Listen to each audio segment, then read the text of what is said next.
you're a real estate agent, here are 3 tactical ways that you can make money using Instagram. And some of these are going to be a little bit unconventional, so you may not have heard them elsewhere. Before we jump into it, if you don't know me, my name is Cole Jarvis. I run Jarvis Media Consolidated, a marketing company that helps small businesses and especially real estate agents grow using tactics that actually help their bottom line, not just vanity metrics and posting memes for the sake of posting memes.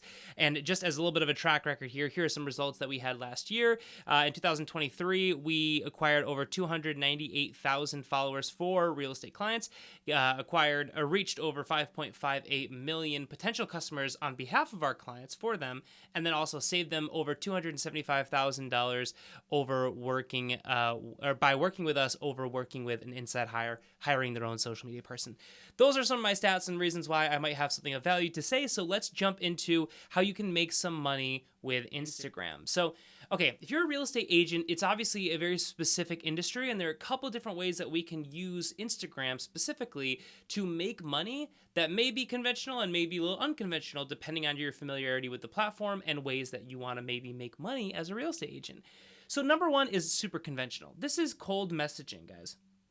Cold messaging is amazing because unlike door knocking or unlike cold phone calls that cold calling that everybody absolutely hates to do. Nobody likes answering them. Nobody likes making them. It's a lose-lose in my opinion.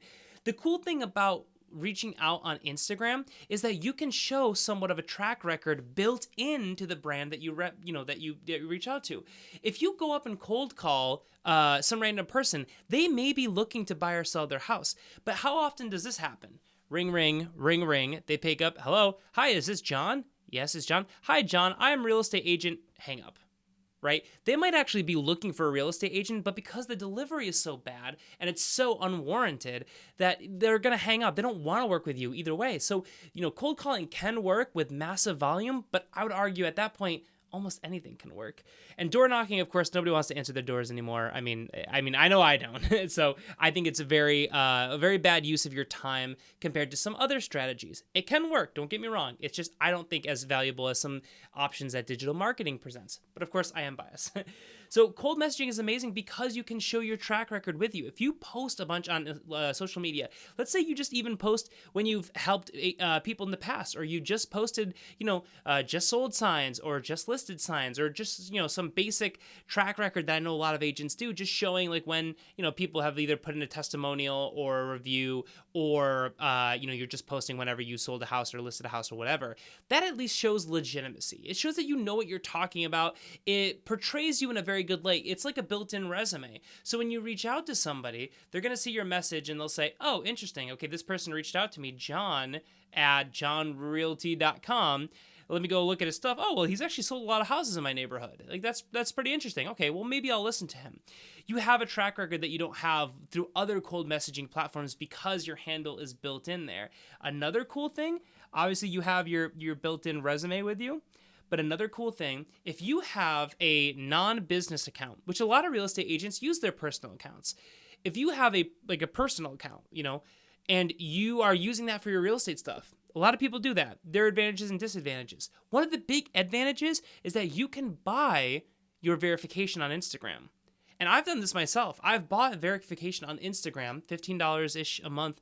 And what that does is it just helps you stand out, because even though it's kind of in my opinion, kind of a dumb thing for Instagram to do, because the whole idea of the verification was that it was like a level that you would achieve if you had like, a mass followership or mass credentials or brand recognition.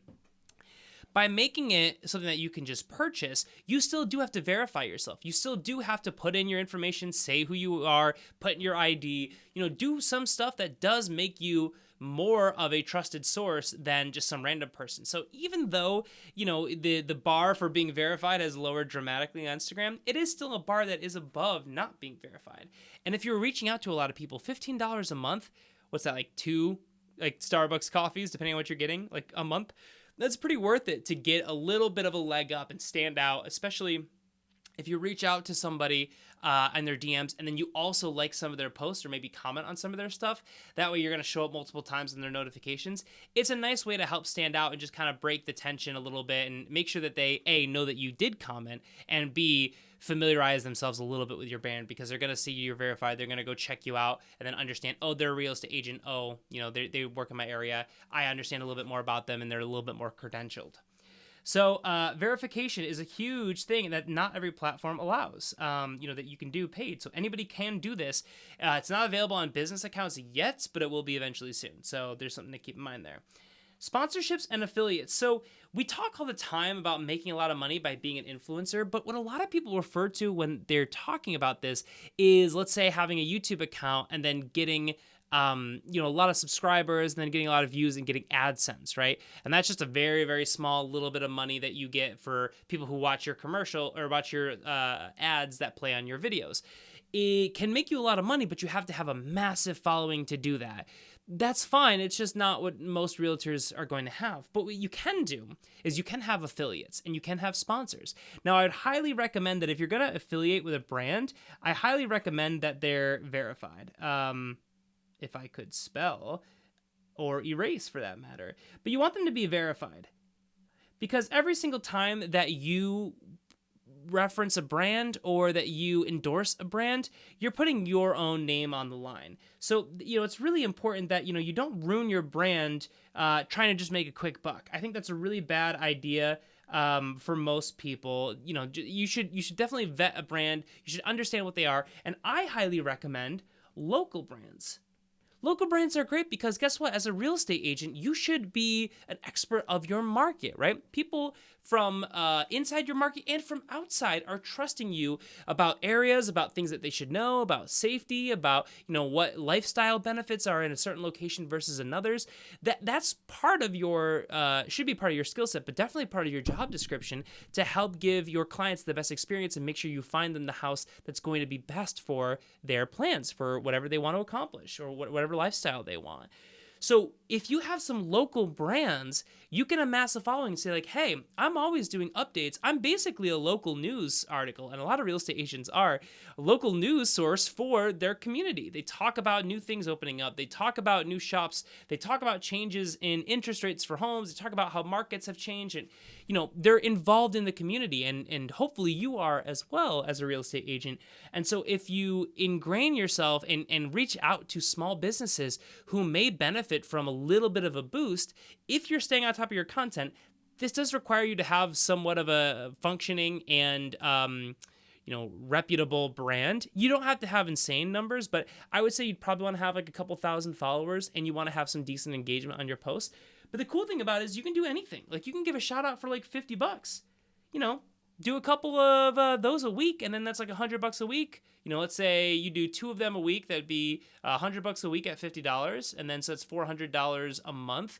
That can add up. That ends up being $48,000 a year. So that's not bad, and that can be kind of nice, especially for agents who are just starting out, who are not maybe making it that much. So you can do some of that stuff. Affiliates also is something that you can get involved in, where basically you're just the difference between like a sponsorship is that you would just basically do a shout out, and you would just get paid like some sort of flat fee for shouting out a brand and the reach that gets them. Affiliates is more like you're showcasing a product or a service, and you're going to get a small cut of what that is. Either can work. Again, I think both, it really helps to be local and with reputable businesses that you know and trust, ideally ones that you've worked with in the past, and that you can have a good relationship with. You definitely don't want to be affiliating for a brand who's not going to end up paying you at the end of the day. That doesn't really help anybody. And the last thing here is referral commission. Now, obviously, guys, as a real estate agent, you can refer folks to other real estate agents and get a fee. Get some sort of small commission fee. I think it's usually around 25%, but it's completely negotiable from everything that I know about it. So what you can do, though, is if you really commit to building a brand, and let's say you're talking about evergreen real estate content that really just applies to anybody in the US. So you're talking about mortgage rates. You're talking about how to DIY and increase the equity in your home. You're talking about things to look out for if you're a real estate investor. There are a lot of ways that you can take leads. You can get access to leads, because if you're making content in Boise, Idaho, and you're talking about, how to land the best interest rate, how to build your credit for buying a house, how to DIY and improve and all this stuff and fix and flip and whatever, all of those things apply to anybody in almost any market in the US. So you might start building leads and you might start building a following, and you might start building relationships and reach people who are outside of your market, which is great, except you're probably not going to service them as a real estate agent, but somebody else can. So if you build a following and you start to build a relationship with your audience, and then you say, hey, I'm going to refer people. Ideally, somebody reaches out to you with recommendations, or you refer somebody randomly. This could even be something where you have a sponsorship with another agent. If you have a big enough following and you can convince them to, hey, like, give me a little bit of money, I'll shout you out, and then I'll actually get you, some leads, or maybe even I'll shout you out, and then if somebody comes to me wanting to work with me or my expertise, I can actually refer them to you and then also get a commission. So there's a lot of things you can do here. All of this just depends on how hard you want to market that, and how you basically want to sell this to maybe other folks who might be interested, like small businesses who want to sponsor or other agents in other markets. But that's what you can do if if the leads that you might be getting are outside of your market. But also, if they're outside of your industry, it's cool too, because if you're talking about things that really could apply to both parts of the real estate, world, commercial as well as residential, then you might get people who are, looking for commercial recommendations or might have questions about that. And you say, hey, you know what? Just so you know, I'm not a commercial real estate agent. I only work in residential. However, I know Tina over here, my friend who works in this market, or Tina who works in this market with us here. They're amazing. They're an amazing commercial real estate agent. You should really work with them. And that's another way you can get some referral leads going on to somebody outside of your industry. And then, of course, as you grow, you might start getting leads for folks who it might not be worth your time, economically speaking, to help them out. Let's say you really build up your following, you really build, or you already have a strong business and maybe a team under you where you're really working and you're trying to get homes and help people get into homes that are like of a certain size, right? Let's say you want to get, above $200,000 homes. And that's because, for all the work that you put in with your expertise and the brand that you've built up and the team and all this stuff, maybe it doesn't really make a lot of sense for you to work at homes that are less than $200,000. That's totally fine. But there are other newer agents who are hungry, who really need to have some commissions come in, even if it is a smaller price home, who might be totally okay with working with leads who have a $100,000 home. Well, guess what? You can get a referral commission for that and do basically no work. Again, it's just very important that if you are going to refer somebody, you want to make sure that they're verified. And this is all just from building your audience on Instagram. See, guys, the thing that people don't understand about social media is that you don't need to go viral. You don't need to have an amazing, crazy following. You don't have to have 1 million followers. Even though we talked about the benefits of being verified, you don't even have to get verified. All social media is a medium through which to connect with an audience. And Instagram is just one specific way to do that. So if you build up a following on Instagram, yes, you can reach out to them for your own business, but you can also build a secondary business of shouting them out with your brand. And I'll give you a really quick example. This is funny because this is a client of mine who's not actually even a real estate agent, but they worked with a real estate agent. So I work with this company that sells wine, and they do wine events out in California. And so the owner of that company reached out to me and said, hey, Cole, so, we've built up this, big following. We have about 38,000 followers across all platforms for him, a little bit over that now. And so he's built up a decent following, right? And he's like, okay, cool. Well, Cole, just so you know, I had this real estate agent who also happens to be a sommelier. That's how they know each other. And they're listing a property in California in this person's, neighborhood, so to speak. And the property has a vineyard. And so that real estate agent reached out to the owner of this company, my client, and said, hey, would you shout out this brand? Or would you shout out this property? Excuse me. Your brand has built this massive following. You have all these wine lovers, and I'm trying to sell a property near you that has a built-in vineyard. So would you give him a shout out? I'll pay you for it.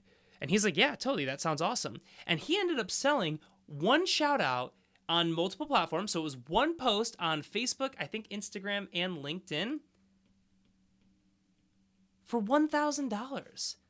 That's not bad. It took him less than 5 minutes to make the post, maybe 10 minutes, because he did write out a really nice post. But it's because it's not about the amount of time that you're working, it's about the value that the person paying you perceives they will get, and ideally will, of course, get. This client does have over 38,000 followers who are wine lovers, who are mostly local to his market. So yeah, they're kind of a premium audience for this person's brand. So yeah, paying $1,000 for him to shout out this property, to look into it, and to possibly work with this real estate agent, that's kind of an amazing solution. And then also keep in mind here, though, too, it also might be worth it because then she can double end the deal. Some real estate agents feel one way or another about double ending a deal, but basically she's the listing agent, and then she's paying for this property to get shout out by my client and other marketing things that she's doing. So then people will reach back out to her when they see that and say, wow, I'm really interested in that property. And guess what? They might not have a real estate agent already. So she might be able to double end the deal and make double her commission because she's working with both she's working as the listing agent and the buyer's agent. Yeah. So guys, that's just one example, a real life example that just happened last week for me and one of my clients, that just shows that there are ways that you can build an audience and sell to them without being verified, without having this crazy massive following. So I hope that was helpful, guys. Let me know if you have any questions or videos I should make in the future, and I'll see you in the next one. Bye.